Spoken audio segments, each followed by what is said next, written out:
And I'd like to introduce our speaker for today. Leslie Kelly is the Behavioral Health Coordinator for New Mexico Public Education Department. She'll be doing the presentation.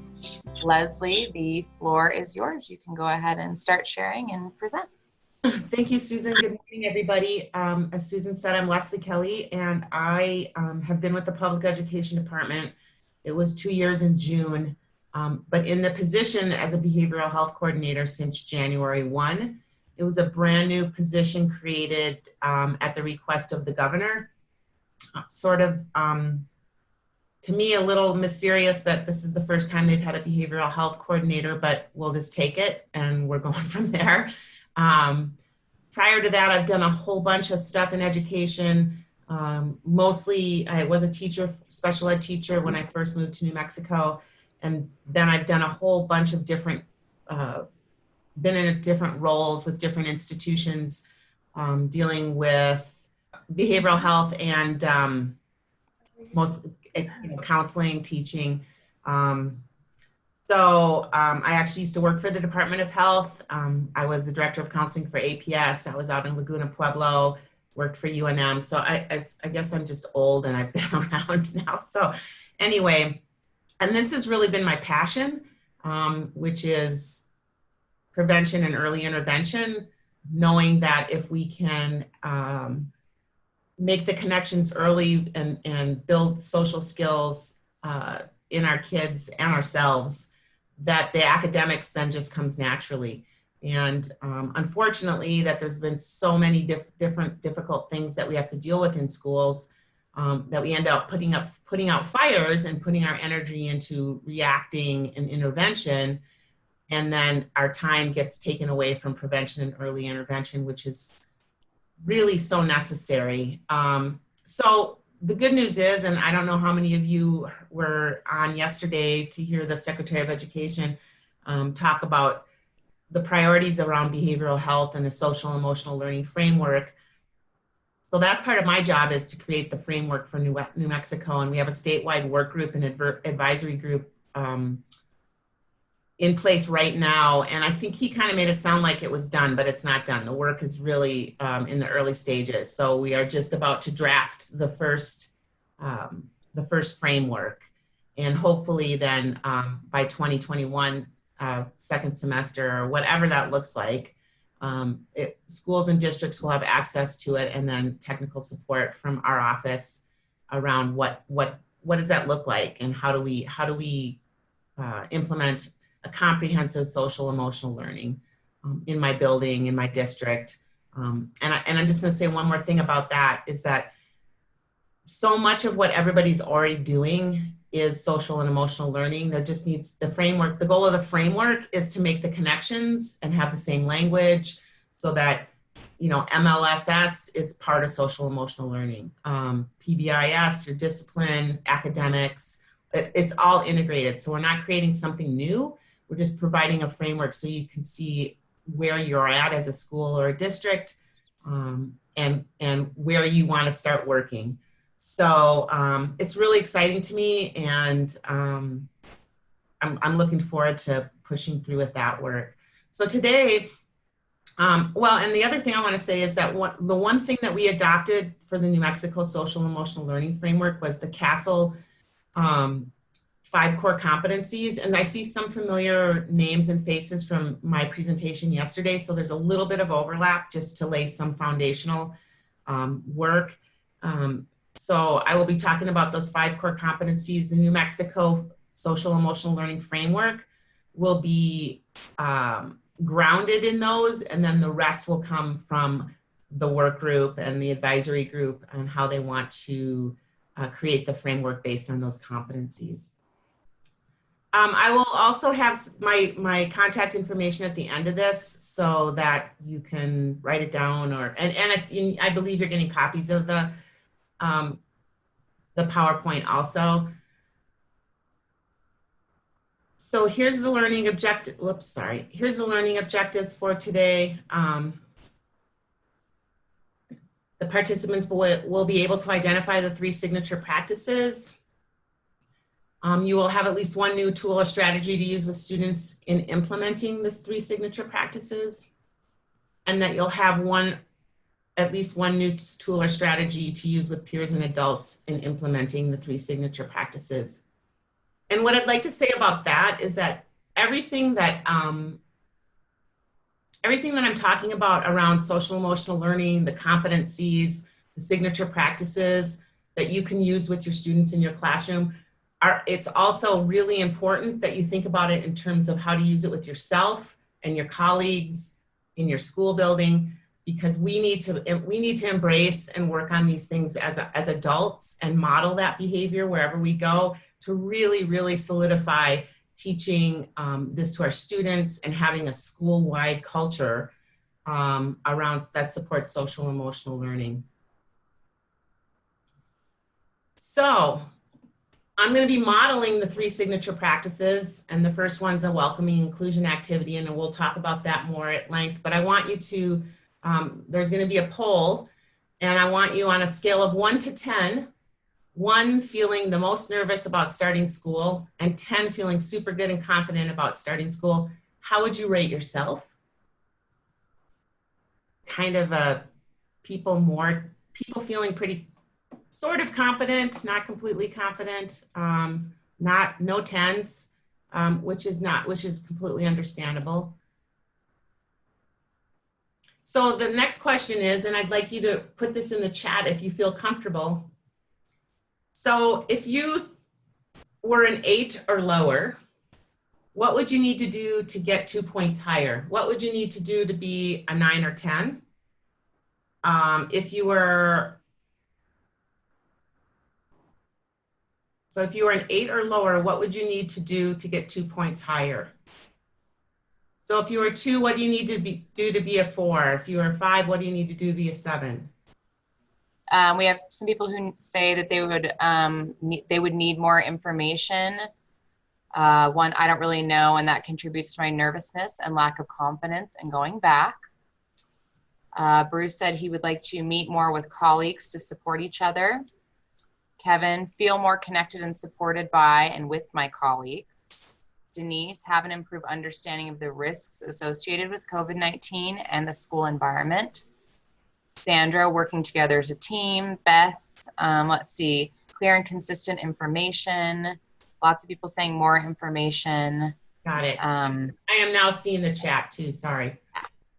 Okay. So I appreciate that. So now those of you, and it wasn't a huge percentage, and I don't mean to call people out, but if you were an 8 to a 10, what is it that you can do to support your colleagues who weren't feeling an 8 to 10? And feel free to put that in the chat also. I appreciate the becoming accustomed to being on camera, feeling completely disconnected from my kids. That's hard. So if you were an 8 to 10, is there anything you could do to support your colleagues who weren't at an 8? Well, and I think the most important thing is to keep in mind that if you are a 7, 8, 9, 10, that most people are not feeling that way. And so to be cognizant of that as an adult in the world that you're working in with your colleagues, and again, it's going to be difficult because there's so much collaboration, and I have to tell you, I'm an extrovert, and this not being face-to-face, even presenting like this is a real challenge because I'm also a very visual person, so I can see some of the faces, but you know, I don't get the feedback or the visual that I'm used to. So it takes some adjusting. And so just remember, you know, we're all in a different space with this. So if we're feeling this way, what are our students feeling? And in some level, they're more comfortable with this format. But also it does not deny or does not negate the need for connection, the need for interaction, the need to have, you know, some high touch kinds of things in this environment.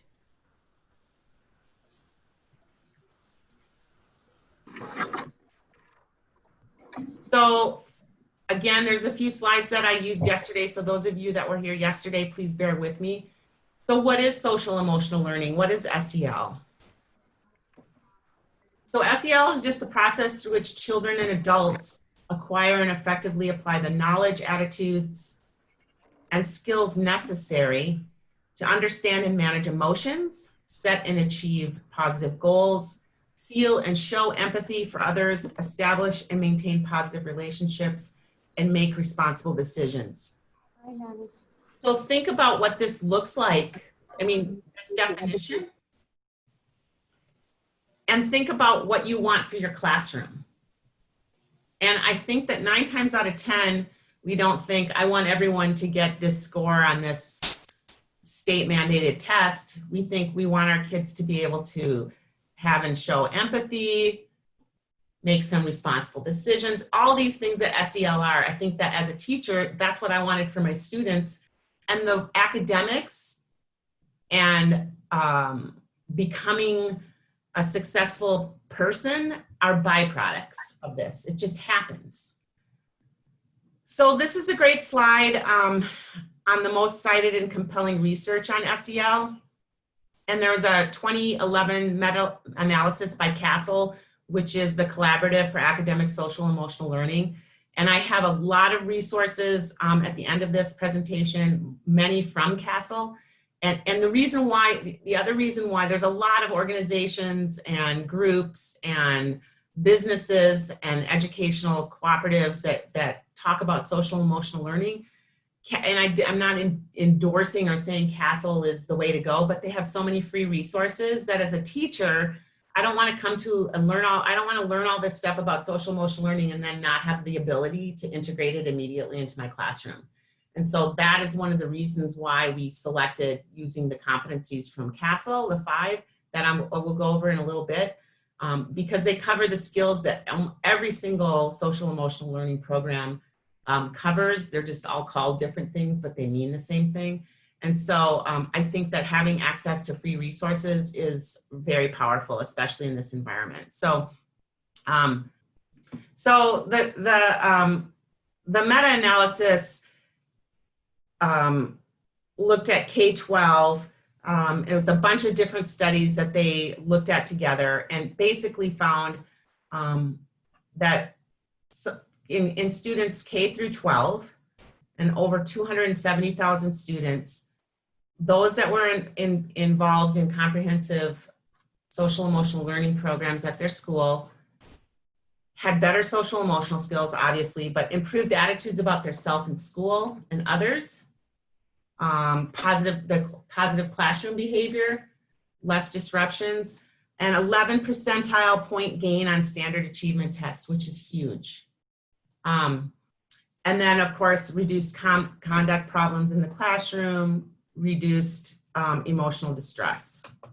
So there was another study in 2017 that found the benefits of children, SEL programs for children for just being involved for months or years, okay? So again, the same thing, they found academic performance went up, positive attitudes, positive social behavior, conduct programs, emotional distress, drug use lowered. So the higher social emotional competencies among students at the end of an intervention was the best predictor of long-term benefits.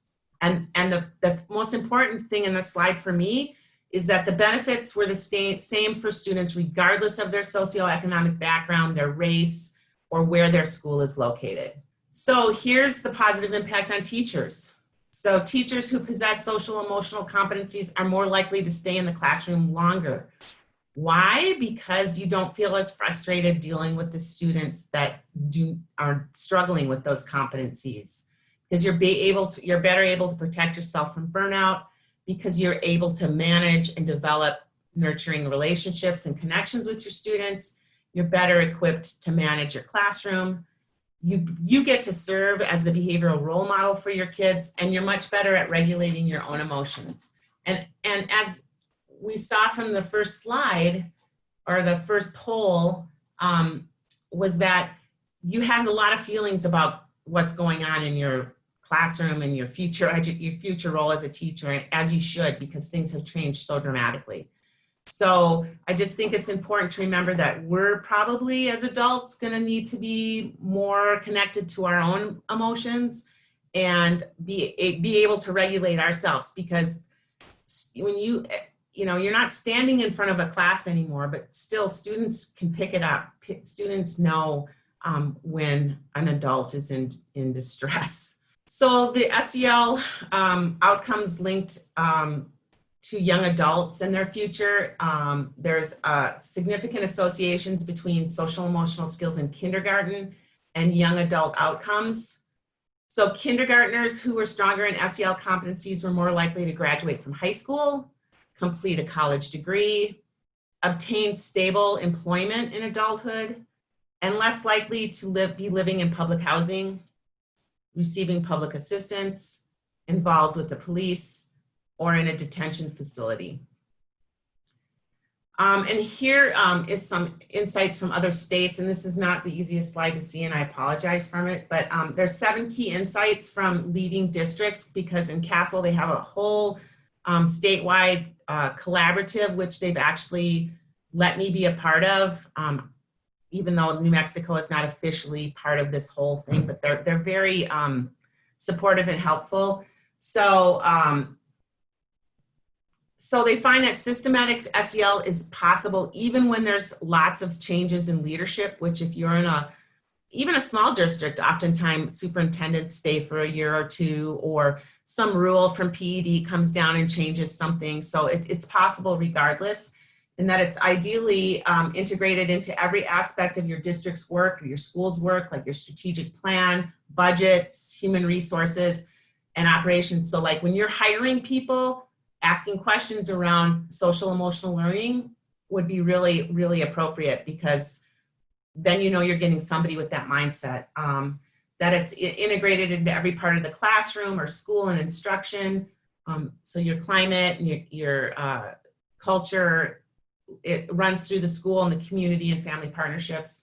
That adult SEL matters a lot, and that your district knows that it matters. And I'm going to say that again, that adult SEL matters a lot. Successful SEL implementation can follow multiple pathways, but regardless of how it's implemented or the approach, district leadership and school leadership's buy-in and support is essential, as we know it is with everything. And keeping data around how you're doing this work and continuous improvement is essential, because otherwise you don't know what's working and what's not. And then of course, collaboration with other schools and districts is really essential. Just like you said, many people said, how do I get from, if I wasn't an 8 or 10 in my comfort level, or my nervousness going into the school year, the very first poll, a lot of it had to do with not being able to talk to colleagues. And so that collaboration is really important. So this is from Casel, and this is what SEL looks like in the classroom, school, and community. So in the middle is social emotional learning, and then on the outside is on the inside of the wheel is the 5 competencies that we'll be talking about today, and what makes up those competencies. The outside ring is the classroom, instruction, curriculum. The next ring is your schools and having school-wide practices and policies. And then the outside ring is homes and communities and your family and community partnerships. So SEL is not just a curriculum, it's embedded in everything. Many schools are already using curriculums, but that standalone is not social emotional learning. So school-wide practices and policies would be like having your discipline policy look at restorative practices rather than punitive measures, because the punitive measures don't usually work. So a restorative practice looks at the why for the behavior and gives an opportunity for the students to actively engage, and the adults actively engage in a process for the why. So here's what social emotional learning looks like for adults and students, but we're going to talk about students. So self-awareness is, those things that are listed above, your self-perception and identity, how you identify emotions, being able to recognize your strengths, having that sense of confidence and self-efficacy. Self-management, these are all things that I know that we talk about as classroom teachers and school school-based people, like these things are really important. And if they're missing in our students, we really want these things to, these skills to be embedded in every single kiddo that we work with. Social awareness is being able to take a perspective other than your own, having empathy, appreciating diversity, respecting others.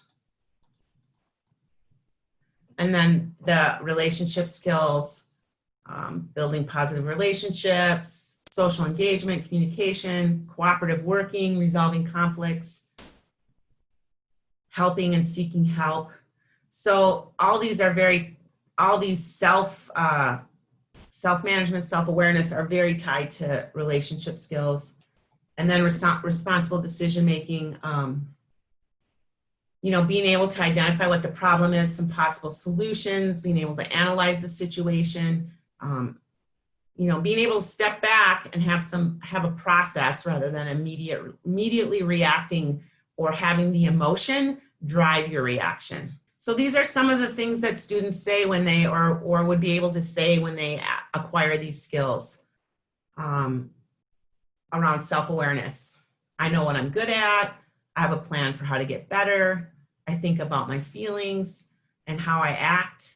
I think about, I understand how I feel and what motivates me. For self-management is, I can see situations. I know when I feel stressed in a situation and I can take the appropriate steps to change that. So, we know what makes us stressed in situations. And I'm just going to tell you, I don't always take the appropriate steps to change. Emotion drives a lot of things, but we have a choice about how we're going to respond. And teaching that to students is so powerful. And in fact, a lot of adults really might intellectually understand this, but to really internalize it and behave, I don't know how many times I hear people say, you made me feel this way. You made me do this. Well, that's just not accurate. You have control over your thoughts, feelings, and behavior in this world, and kind of that's it. And especially in this situation, we have lost so much control over our universe that it's really important to teach these skills and embrace that, yes, I have a choice. I feel a certain way. I have a choice what I do with that. Social awareness. I just think about all the students I had and how nice it would have been if they really could sense how other people might feel about something and see something from a different worldview. It's sometimes flies in the face of against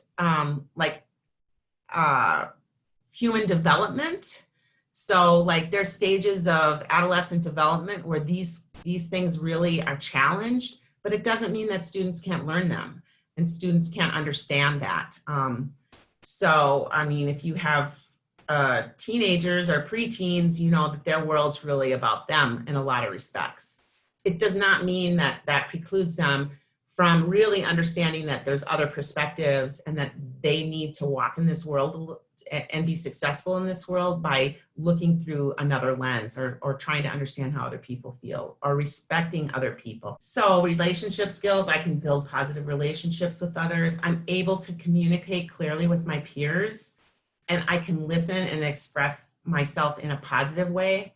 And I also can disagree with others and still have a positive relationship. I'm just going to say right now, that's a huge challenge in our world. You look at social media and people are it's intense. And so right now there's so much, and there's been division always, but it just seems so elevated right now that, if anybody thinks differently than you about whatever's happening, it's like they can't be your friend. And so it's tough. This is tough in the face of what's happening today because there's not a lot of role modeling for this in our country, frankly. So it's really important to role model that in your classroom. So I can disagree with people, still have a positive relationship, and I can work constructively with those people, even though we have different backgrounds and belief systems. Again, that's tough right now. I'm not going to deny that.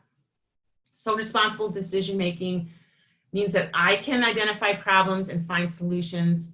Some of the solutions might be have to be creative, and I can act in ways that respect other people, and I can think about choices I make and make safe decisions. Many years ago, when I worked for, some of you may know or not know, but at least in Albuquerque Public Schools, there used to be federal funding for drug and alcohol prevention and safe schools that no longer exists and hasn't for years. But I worked on a team called the Team Against Substance Abuse, and we did a lot of skill building and teaching skills around not just saying no, but how to make good decisions, how to stand your ground. It's all these things. How do I look at this situation and have a conversation with myself or somebody else about what do I want to do and what are the consequences and what's the safest decision? And that how is this going to impact myself, but how is this going to impact others? So the other great thing that SEL supports is creating and sustaining equitable learning and working environments. And now every district has to have equity councils, which is another part of SEL, which is in this work, I really want to tap into those individuals because they're looking at it from an equity lens. But these can be, these can evolve from personal interactions, instructional practices, and policies, and implementing comprehensive SEL. So the 3 signature practices we're going to talk about today are a very intentional piece of social emotional learning implementation. So if they are effectively implemented and you are looking at a comprehensive plan, it allows students to feel equity of voice. It creates this environment where everyone has an opportunity to speak or participate and be respectfully heard. And I'm going to talk about this again later, and there's ways to do it where people do not have to speak, that they can participate by not participating. But I think that especially in this virtual environment, it's really important to get everyone to participate. And like I don't know what platforms people are using, but for example, the poll is a very safe way to participate. Or having some way that you can have kids flip up a card or raise a hand or whatever it is, depending on their how old they are or what age group you're dealing with. So that all levels of participation are acknowledged and welcome. That's inclusion. Okay, so having the right to pass and saying, if I decide to pass and say I pass, guess what? I've participated. And that should be that your students should feel that, like I can pass and it's okay. And then this feeling of collectivism, that that there's a shared experience and we're doing this for the good of the group. So this also flies in the face of the theories of self-determination theory. And I cited the author here on this document. But these are the ABCs of effective learning. So autonomy, so we need to be able to feel like we can control ourselves and that we're empowered to make decisions, and that we can, as participants, make personal choices about what we say and do in each of the activities. Now having said that, of course, like what we say and do in the activities is framed in what creates a safe environment for your class. You're not letting kids say and do whatever they want, but you create this feeling that I can say and do and feel confident enough to participate in this activity in a safe way. B is belonging, feeling accepted and valued by others. You are the most important person that they need to feel accepted and valued by. Their peers are highly important, but you are the adult and you are the connection. So that every person can be seen and heard without judgment, and to help helps build relationships with others and with content. So that's the academic piece right there. Competence, I need to feel effective, or that we all need to feel effective and that we can accomplish something. So these signature practices give people, students, adults, the opportunities to feel effective in a variety of ways, like intra and interpersonal skills during the school day and out of school experience, work. For adults, you know, it'd be your teaching or your educator experience. So I am gonna try to do this YouTube video. It's just a very short video, and if it's not, it doesn't work, it's not a huge loss. But just to remember that we have a lot of students coming to us with, you know, that have had traumatic experiences, and trauma does affect our brain and does affect how we do business every day. But also there's neuroscience around SEL that you know, when you have a repeated experience in school and have the opportunity to be a, you know, to be a powerful influence in the rewiring of pathways for your students, it's necessary that you build habits and that they're sustained. And so, and that it's consistent. So you can create this climate and culture that really is vital for optimal learning conditions and rewiring of how somebody's neural pathways. Okay, I just wanted to say, in my research, I'm part of the SEL implementation team in Roswell, and we've been doing, you know, a lot of research, and we adopted Casel's, and we've kind of gone that way also. We're moving all in the same directions, interestingly enough.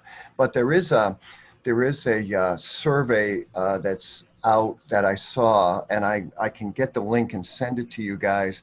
And it's this comprehensive survey that's hundreds of thousands and lots of students and schools all over the country, and it's free. And basically it surveys SEL with children all the way up to high school, and even talks with teachers. And it's comprehensive, and it gives like solid base. And it looked really good from what I looked at. So I can get that to you, Leslie. That'd be great. You can sort of check it out at, you know, on the state level too. That's not Casel though, is it? No. Casel, you know, as we understand, is the oversight program that right. oversees everything. But this SEL thing looked really comprehensive and really well done with surveys per grade level. Really good surveys. And I looked at them and I was really impressed. So I'll get that to you, Leslie. That'd be great. I have looked at some things from some other companies like Panorama and things like that. And I'm trying, and there are some really great surveys, and I'm just trying to find somebody that will let us use it for free. Yes, and I think, go ahead. I think Panorama was one of them, and I read that it was a free survey that you could just use. Yeah, I think the problem is that at least what I found out from Panorama was that they do have the free surveys, but to get the actual results, you have to I see. You have to pay for it. And that's what we want, is or a way to really look at the results in a comprehensive way, to kind of look at items, look at. Not so long ago, many scientists believed that the brain did not change after childhood, that it was hardwired and fixed by the time we became adults. But recent advances in only the last decade now tell us that this is simply not true. The brain can and does change throughout our lives. It is adaptable, like plastic. Hence, neuroscientists call this neuroplasticity. How does neuroplasticity work? If you think of your brain as a dynamic, connected power grid, there are billions of pathways or roads lighting up every time you think, feel, or do something. Some of these roads are well traveled. These are our habits, our established ways of thinking, feeling, and doing. Every time we think in a certain way, practice a particular task, or feel a specific emotion, we strengthen this road. It becomes easier for our brains to travel this pathway.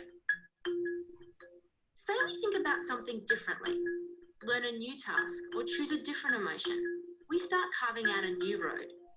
If we keep traveling that road, our brains begin to use this pathway more, and this new way of thinking, feeling, or doing becomes second nature.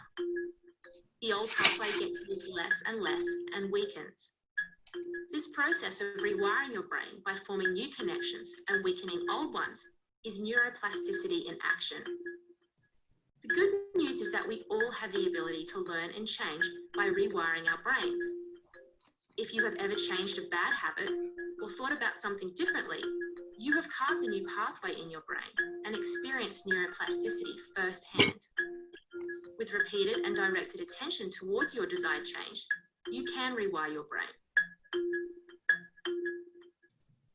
So I think that's, you know, other than the Australian accent that may be difficult to understand, there's probably other YouTube videos that you could show students that they would totally get.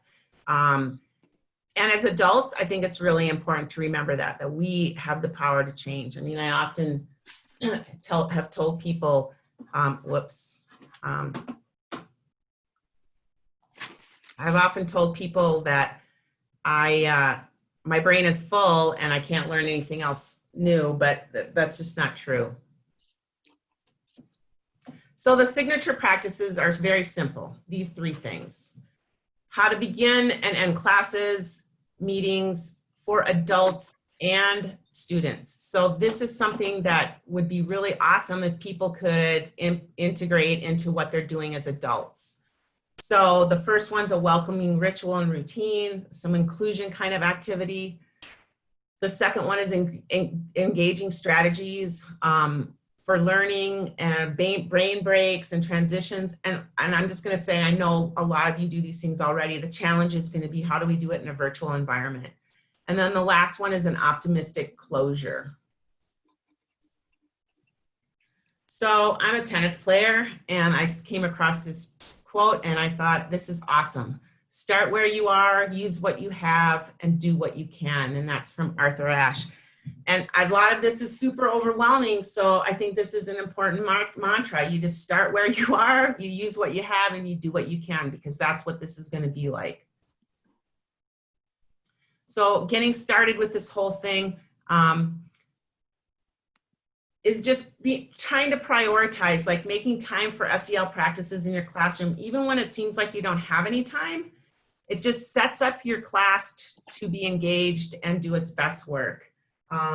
So ask yourself, like, how much time is available? And make sure that you align and have a clear purpose. I mean, I'm just going to tell you that sometimes you just got to try stuff and not even know what your purpose is, but and then you go, oh wow, that wasn't so great for that. And I encourage that, because that's how people learn. And I'm a learner by doer and doing and seeing, and sometimes it's a little messy, but then your class can learn along with you. But it's also nice to have a clear idea of what's important. So of course, in starting this year, it's going to be important to connect and engage and start building relationships with these students. That's number one.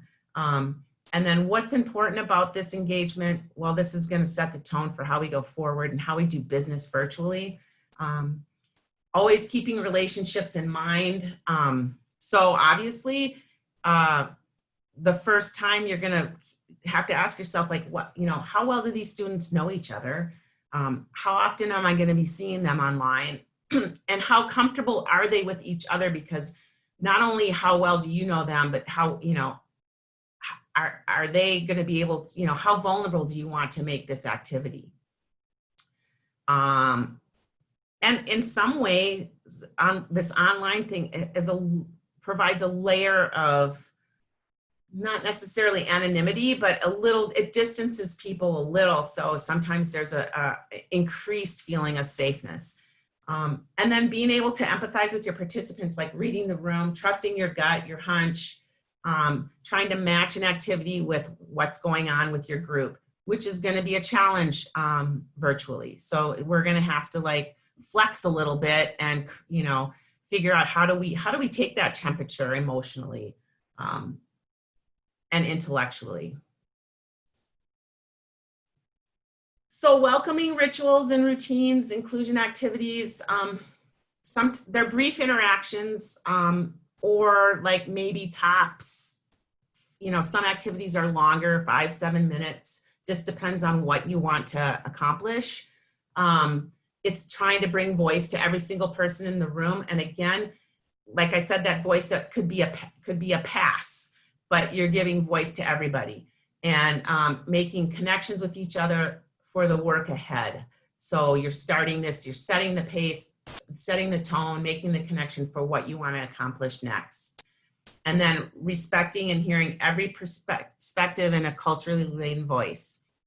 So some examples, and you, again, I'll have much more resources for you, would be just having this warm, smiley appearance and greeting every person by their preferred name. And I say preferred name because their preferred name might not be what's on your card or what's on their roll or what's, you know, that's really important. And also saying somebody's name correctly is really important. Doing some whole group meeting activities when you have everyone online. I mean, you could do a morning circle online, you really can. And then this one's a little different. You can't, peer-to-peer homework is obviously difficult, but if there's a way to pair people up, older students up, for them to connect when you're offline with them, you could certainly do that. Interactive do nows, you can just have something like, right now I want everybody to write down what they're most looking forward to today, or what they're most worried about today, and people can just share their cards, or again, I don't know the platforms you're using, write in a chat. There's ways to do this virtually. So why do we do this? Because routine, just like that neuroplasticity talked about, it grounds us in, it creates this pathway. It provides this feeling of safety and security. You need to feel, it's like those basic human needs of safety and security. You need that to authentically move forward. You need that to authentically, feel connected, and then move and do the work that we're here for. And that, we need opportunities to express ourselves every day, and so do students. And they need to have the ability and a place to do it in a safe environment. You guys need, teachers need a way to check in every day on a daily basis. And that empathy and other skills are like muscles in your body. You need to flex them on a regular basis in order for them to grow. Just want to make sure I don't miss anything. Thanks, Bruce, for that link. That is Panorama. So you might want to check with Panorama about how you access the results, because I think that's the kicker. But I know they have a lot of great stuff. So again, what I need help from you all is, how do we think about this in a virtual way? And I put like some parentheses alongside things that we could do virtually, but some of these are also things that our examples are obviously when we're in person. So having a consistent protocol or having a consistent routine to start your day with your kids is going to be even more important now. So like for elementary school, you do lining up, you have that attention signal, like, clap once when you hear me, clap twice, or counting down 3, 2, 1. You can do that virtually. Partner discussions, probably not as easy. Moving chairs in a circle, walking the halls, think, pair, shares. Mindful breathing is a great way to ground people to get started, and you can do that virtually. Having weekly class jobs, you could do that virtually too. You just got to think about the jobs not necessarily being attached to a classroom. So there are things we can do virtually. Middle school, again, an attention signal. I think it's going to be important to think about that for all grade levels. How do you get everybody together? Let's see. Fulfilling a responsibility during small group work. So like maybe having somebody in charge of, I can't think of anything right now, and that's why I need your help. But like how you set up your classroom, maybe somebody's going to be in charge of attendance or seeing who's not there. Or again, I don't know what platform you're using, but making sure everybody's muted, or, keeping track of the chat box. Students can do that. They're probably better. I know they're better at it than I am. So, and same for high school. These things are available to everything. You will get everything that I have here. And then I have at the end resource links. But so the second part is like planning your procedure for the routine. Like explaining the purpose of the procedure, like how it's going to benefit your class and community, how, some open-ended questions for discussion. So you just need to consider that it needs to be inclusive and safe for people to participate in this. And the goal is not to overly control the students, their choice and their voice, but to create predictable, inclusive learning environment. And then you teach and practice the procedure. You can ask for their feedback, like have them make cards. Like I used 1 through 10s all the time with my students. And it's a really great tool. Like 1 means this, 10 means this, because everybody can participate. It's not super threatening, and it gives them an opportunity to sort of assess where they're at and then see where the class is. It sort of, it reinforces a lot of those, the social emotional learning skills and competencies, because I might be a 1 and everyone else is a 9, and that class gets to see, wow, this one person feels this way. We don't, the rest of us don't. So we need to like keep in mind that everybody doesn't feel the same way we do, or everybody's experience is not the same as ours. And you can take those opportunities to reinforce those things. And then reflect on how it went. Do you guys think this is a good way to roll with the classroom? You know, again, it has to be age appropriate, but they'll have lots of feedback for you.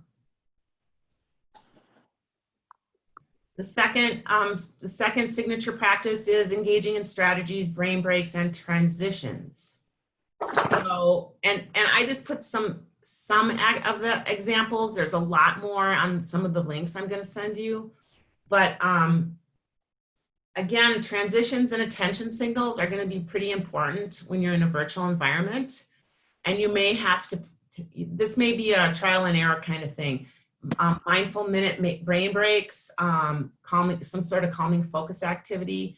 The think, ink, and you might not be able to pair, but you could share, you know, have people, you know, say, we're going to pause here and I want you to silently take this next minute to write down some thoughts about this, or what you understand from this, or what is troubling you about this. You can definitely do dance breaks. I think that the one thing about movement, and every single workshop showed some sort of physical activity video beforehand.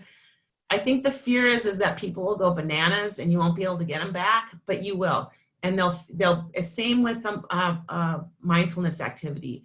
It actually is a way for people to refocus. So you just would have to set, depending on the age of your students. I taught middle school, so I always think of the most challenging audience. And so, you know, so if you're going to do a dance break, you got to have some, you know, some rules around it, and say, you know, we're going to take a dance break for 30 seconds and here we go. And when we stop, this is what's expected. We're going to sit back down and take some deep breaths, or whatever it might be. This is something I pulled off of, I think it might not have been Casel, but this is an activity that you could do, not all of it. I think you could do it all virtually, but it's talking about how do you engage students in their community and cultivate awareness. And it's like, it's obviously for older students, but this is be a very engaging strategy. So having them do some research about their neighborhoods, what's the history, look at news stories, connect with community leaders on social media, which is completely possible right now. I know the city of Albuquerque, not everybody's from here, I understand, but there's the mayor's office has everything on social media. And then doing some interviews. Now, they might not be able to do the kind of interviews that, you know, are suggested here, like asking other teachers. But I could, as a teacher, do some research and put something out to the staff, like, can you tell us about the community you grew up in? I'm doing this activity with my classroom. And then if conditions are safe, do a community tour or have them do a tour on their own. I think this is a completely reasonable virtual learning / COVID activity. And then the last thing, and I did not role model that transition very well, but the last thing is optimistic closures. So always ending your class with something that they can expect, like something I learned today, I'm curious about, a scale of 1 to 10, something that still concerns me, however you want to set it up so that they know that when you end, they're going to have some sort of way to respond and close out the activity. Many of these are in Casel's website. So if you just like Google Casel, CASEL.org, it's sort of overwhelming. It's very intuitive, their website, but it's overwhelming. So these are drilled down to specific areas. If you were to look at Casel, my suggestion would be to go look at school-wide practices or the school-wide implementation. And then within the school-wide implementation is all these different activities and resources, and there's a resource link. So it has the things that I didn't show you were these these SEL activities for secondary, elementary, and middle. And then this is the 3 signature practices, the cultivating community awareness activity I just did. And then the other thing, and I'm going to preface this with, this is sort of an overwhelming document also, but Casel just put out this document about reopening school and the SEL roadmap for reopening schools. And so keep in mind that they're looking at it from a comprehensive lens, and all these things may not exist at your school prior to COVID, but I think it's a pretty useful resource. So what I'd like you to enter in the chat is to imagine your first day of school with your new class in a virtual learning environment. What will be the best thing about your first day, and how can you make it even better?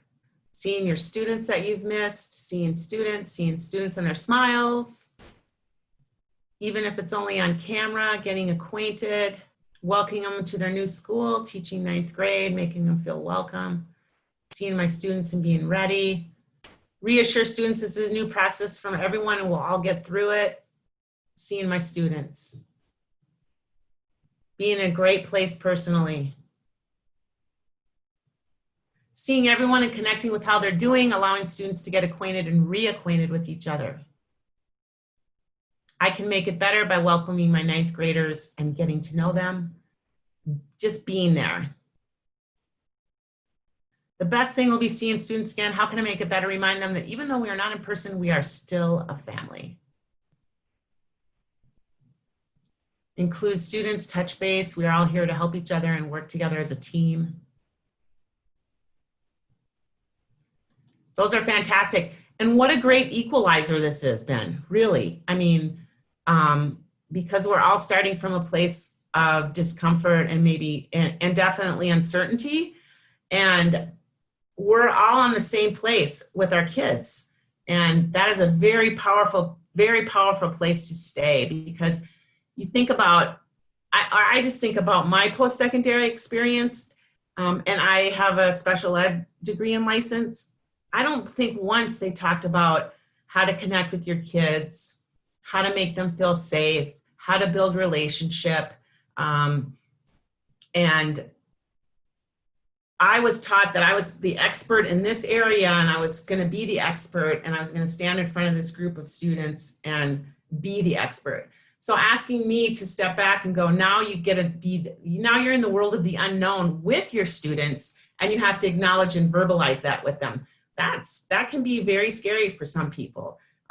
It puts you in a very vulnerable place, and your role is a little more uncertain, which ironically is the way you connect with people, is that you show your humanness, you show the commonalities you share with them. Being the expert and not having the answer to everything is not necessarily the way to connect. It makes me feel better, but now you don't have a lot of answers. Now you're gonna have a lot of, I don't know, what do you guys think? How should we do this? We're gonna try this, and then we're gonna see how it goes. And I don't know how it's gonna go. Somebody talked about vulnerability in Brene Brown. I mean, she talks about that very eloquently. So connecting in home language, answering some of their questions. And somebody wrote, being in their best place personally. And that's really huge. And that's why I did a whole workshop on adult SEL. And if you go on the Casel website to the school-wide SEL, there is an assessment you can take as an adult. And that link I provided for the other workshop, but I should have provided it for here, but you can find it. And it looks at the 5 competencies and asks you questions and asks you to rate yourself.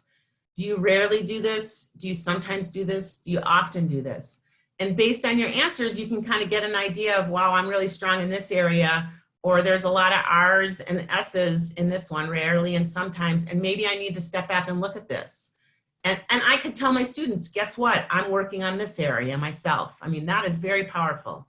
So there is an adult assessment tool, and I encourage people to take it, because when you're at your best personally, then you're going to be much more believable and much more authentic in your work when you expect students to explore sometimes these difficult things.